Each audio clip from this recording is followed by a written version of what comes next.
Hey dudes, it's Lerald. We've got an update for you here today on the Toxic Rain Pathfinder build that we've been playing in Keeper's League.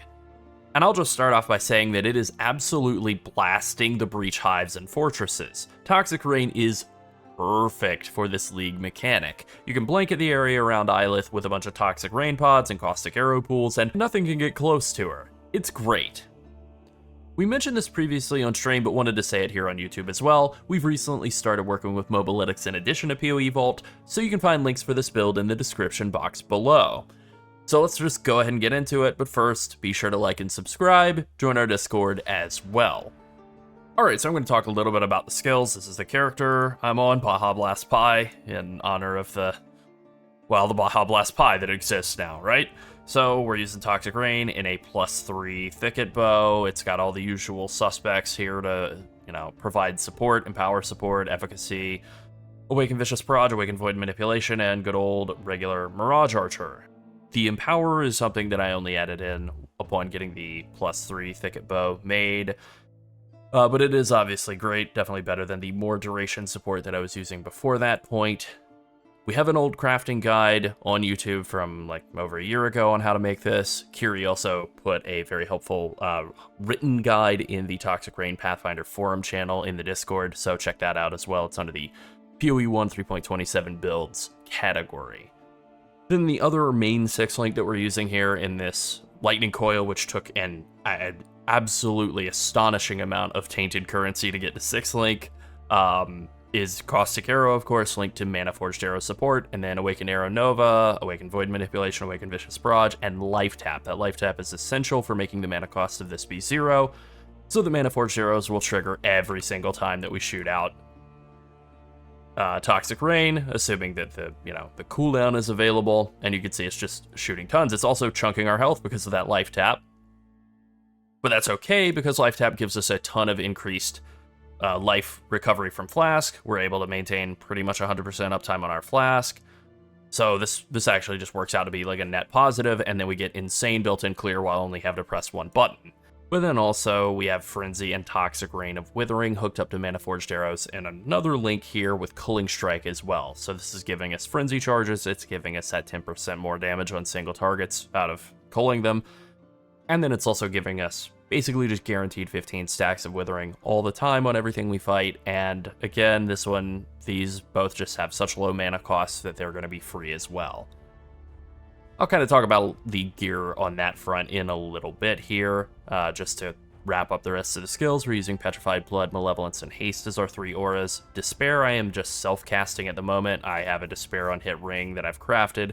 Kind of got to make the resistances work in order to make that swap though.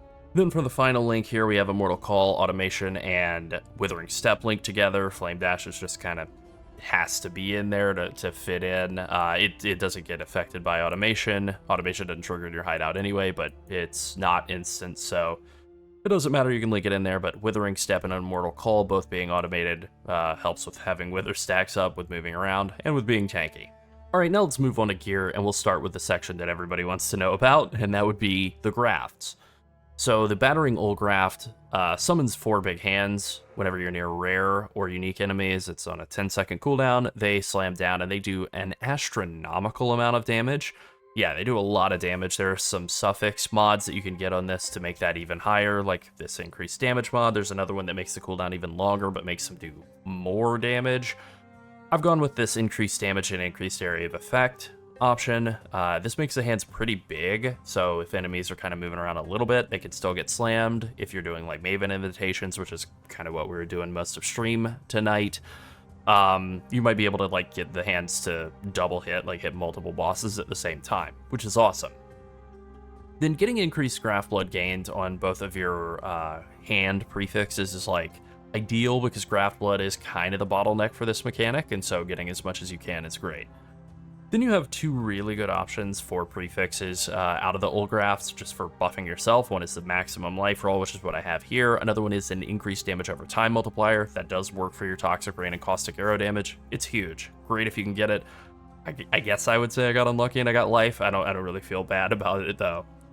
Then the other graft that I'm running at present is the Replicating Esh graft, and this summons a lightning clone that runs at enemies, does a bunch of lightning damage, blows up on them, does a bunch of lightning damage, and leaves shocked ground. So we are getting 15% shock. That is in the PoB. It actually works. I'm seeing 15 and sometimes even like 16 or 17 underneath enemy nameplates, so they are actually getting shocked by this and increasing our damage with Toxic Rain. Then you can also get some other stats, like you can get intelligence. I think you can get move speed as a prefix, which would be great, and then I think attack and cast speed is also a prefix. It's a pretty high amount, but I just haven't been able to get one of those. And then increased damage, skill effect duration, area of effect, cooldown reduction. Those are all good potential suffixes as well. And this one comes with the amazing implicit of more move speed. The implicit on the Olgraft is just stun threshold, it's like whatever.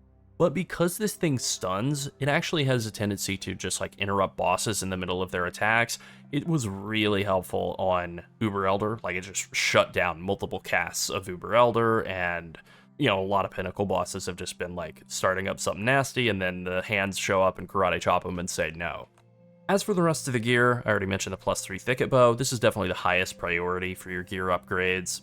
Lightning Coil is huge for getting more tanky. You do have to have a fair amount of resistances, though, to compensate for that downside. And then the rest of the gear is basically just like life and resistance gear. It's all pretty basic. The only thing that's really anything like super important or fancy or whatever is the prefixes on your rings and amulet, and that is specifically for making the mana work so that you can use Mana Forged Arrows, because you want your Toxic Rain down to 1 mana, and in order to pull that off, you need 20 to 21 minus mana, depending on your skill gem level. Out of your rings, you get this prefix. The crafting pattern from this comes from the Orchard map. I think it's a tier 14, something like that. And then you also need the Searing Exarch Helm implicit modifier reduced mana cost of attacks. You probably need the greater currency version of that, like 22%. And again, it'll depend a little bit on your skill gem level, but you want to get that mana cost down to 1 or 2. You want it to be more than 0, or Mana Forged Arrows won't trigger at all, but it does need to be like, low enough that you can basically have no other sources of mana generation at all. Then you also do want to get Projectiles Pierce an additional target on your gloves. That is an Eater of Worlds implicit. You just need the lesser version, but that way your Caustic Arrow will pierce, and you'll get way more Caustic Arrow pools out of that. Alright, now I'm going to talk a little bit about the passive tree setup, and let's go ahead and start with the Ascendancy. So I have dropped Nature's Boon, which is awesome, right? Like, we're running 4 Magic Flasks at the moment, Topaz, Amethyst, Silver, and Quicksilver, using those to fix resistances. It would be great to have Nature's Boon, but I did the Breach Ascendancy thing and said, like, this looks really, really, really good with Lightning Coil, 15% less physical and lightning damage taken. Seems super awesome. And then with how much damage the Battering Olgraft is doing, especially when you're close to enemies, this is just like kind of a no-brainer. 100% increased damage with Graft skills. That actually, I think, is more than 100% more damage, because this does physical damage, and complicated armor mechanics in PoE basically make it so that a bigger hit shreds way more armor. There is a modifier for this on the suffix that can make it just penetrate armor 100% of it, but I don't have that, so this is a pretty huge damage increase. And I noticed this went from being like okay, the graft was like okay on bosses, to it's basically taking like 20% of bosses' health off right at the start of fights, which is awesome. I've also found myself to be a lot tankier than usual with this setup than I am with Nature's Boon. You do move a little bit slower, but I think it's worth it. In terms of the allocation of points around the tree, we're doing a relatively normal setup. The one thing that I would say I've really done that's a little different is I've just taken Replenishing Remedies to get like more flask charges, and especially more life flask charge generation, and that's mainly because I don't have Tides of Time yet. I have this horrible piece of garbage like 1 alchemy belt here instead, and I just needed help maintaining flask uptime.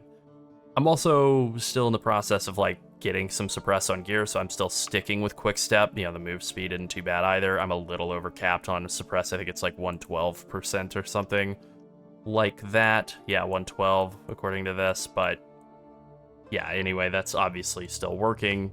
Other than that, everything is still pretty normal at this point. I am using Cluster Jewels. Definitely recommend those. Those are a big upgrade. The large cluster jewel is good. Unholy Grace, Unwaveringly Evil, and Wicked Paul are all great. The flask effect duration one with spiked concoction and brewed for potency are both great. The only one that kind of sucks is this one. Student of Decay is good. I really would rather have Wicked Paul on this one as well. That is an option. It's very, very strong. It's like 6 or 7% more damage. Exposure therapy is pretty bad, but this was all I was able to roll on the incredibly limited budget that I was working with. All right, now I'll just finish up by talking about jewels, and I got this Watcher's Eye. You don't have to get a damage over time while affected by Malevolence Watcher's Eye, but I got it on the Uber Elder kill. So good to have if you have it. I had purchased this Watcher's Eye and was using it instead, phasing while affected by haste. Also a modifier that I really love. It's good quality of life, but this one is obviously just a ton of damage, so I've been using it instead. And I'm just using a very basic like attack speed, life, and flask duration rare jewel. I probably should slap an exalt on that. And then again, I found an Ancestral Vision. I'm gonna use this to get Elemental Ailment Immune fairly soon, and that's actually kind of be the transition into the end here. Is I have a couple of gearing plans ahead of me. One of those is equipping this curse on hit with Despair Ring and kind of fixing resistances to make that work. I'll not have to cast Despair by hand anymore, which would be nice. I'll be able to swap Blink Arrow back in to have another movement keybind option instead of just Flame Dash. And then also these boots, I crafted these up like in between working on the PoB and getting all set up to make this video. I just sort of crafted these together. I bought a pair of Fractured boots for like 2 chaos and slapped it with Deafening Essences of Zeal until it looked like this, it's pretty astonishingly good. Yeah, that and the Ancestral Vision together will obviously fix all ailment immunity, and then I'll be able to swap over to using Soul of Lunaris, but I do have to figure out resistances in addition to making, both of these swaps, so it's a little bit of a thing to figure out, right? It's fine, definitely worth it, but it's going to be something to figure out, especially with making a Tides of Time belt also, like, fit into the build, getting a lot of resistances here, so just kind of need to get more resistances on gear. I've got a lot of pieces that have like very bad suffixes, like this one, or this amulet doesn't have great suffixes. A lot of spots to fix gear.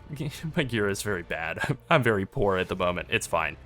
Ultimately, the character is crushing all content, even with the state of its gear at this point, and that feels pretty great. This is definitely the most fun version of Toxic Rain Pathfinder that we've put together in quite a while. I'm really loving the old graft. It's so fun to play around with. It's so good looking. It's just really funny seeing these giant hands spawn and then just take 25% of the boss's health away. Alright, that's it. Be sure to like and subscribe if you enjoyed the video, and join the Skipping Sleep Studio Discord and become part of our community. And finally, thank you to all of our channel members. If you want to support us and help us make more PoE content, become a channel member or come boost the Discord. Thanks for watching. Bye.